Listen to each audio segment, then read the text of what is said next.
Hey everybody, I'm Jerry Miculek. It's the end of the year.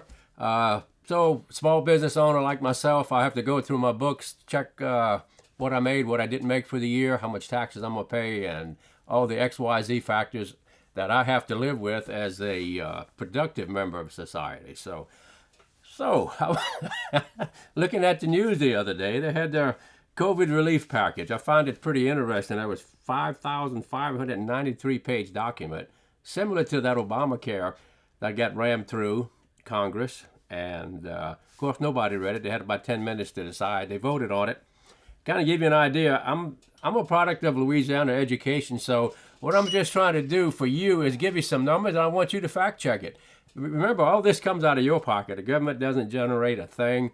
The poor guy on the end of the stick, like me and you, that got to get up at 5 o'clock in the morning, 6 days a week to make a living, it comes out of our pockets. So, kind of give you an idea. This is a Louisiana educated guess at it. So, I'm a product of Louisiana education. I'm gonna say that again.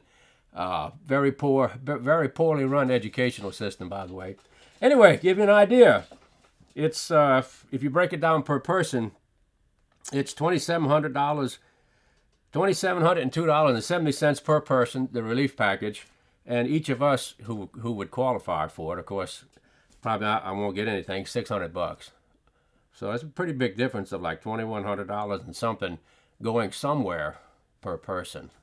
So what are we funding that to or for? Gender studies overseas and some. I mean, it's 5,593 pages. So when they're talking about stimulating, they're talking about stimulating a whole lot of other things except the taxpayer. So something to think about. Call your representative. I know that this year has been politics out of the wazoo, and last thing you want to do is get on the phone or write a letter or something. But it's crazy. The way I look at government, guys, this is, of course, my opinion of government. They don't produce a thing. If you look at it as a business, they are our employees. Think about that a minute. They work for us. They got better health care. They don't have Obamacare. They got their own system. They got better pension, better retirement. They got everything better than us, who are their employer. And then they tell us how to spend our money. I always thought that the employer told the employee things. But anyway, that's Louisiana education there, so I guess I'm lost on that moment. But anyway, all right, let's get some numbers. This is Christmas time. You know, you're out there spending your money, having fun, and the government is doing the same. National debt, guys, this is a staggering number, $23.3 trillion. That's a huge can to kick down the road.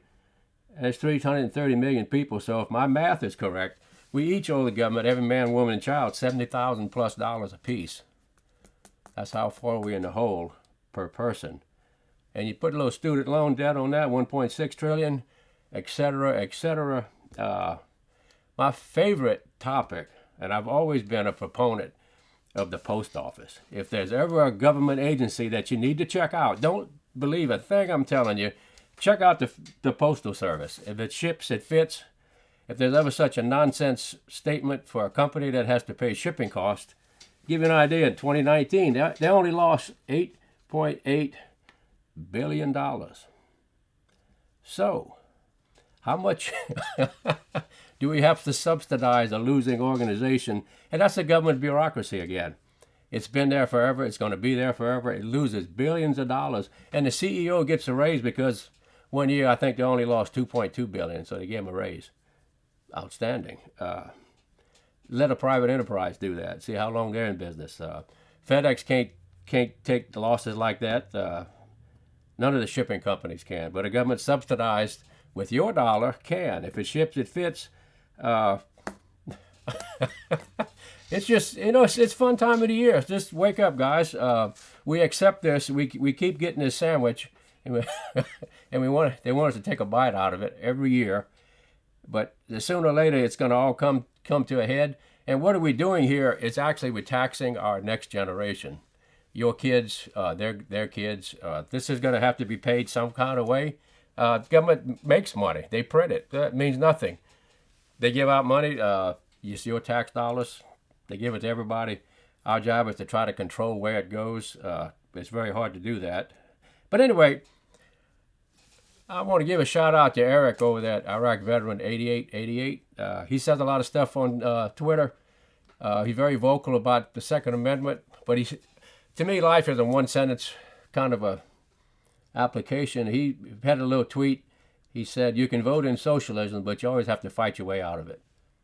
And that's a pretty deep statement. If you just kind of read that a few times and think about it, once you've given away your civil liberties, no way of getting them back except you fight for them. So we're at that turning point, guys, where we can't afford tomorrow. And if I brought this to my tax lady, she would kick me out the door because I couldn't afford to pay her for her services. So only the federal government can do things like this, and state governments, and get away with it. So vote your conscience, guys. Get out, do the math, Contact your legislators, whatever representatives. Say, hey, we're tired of being broke. Let's do something about it. So, Merry Christmas.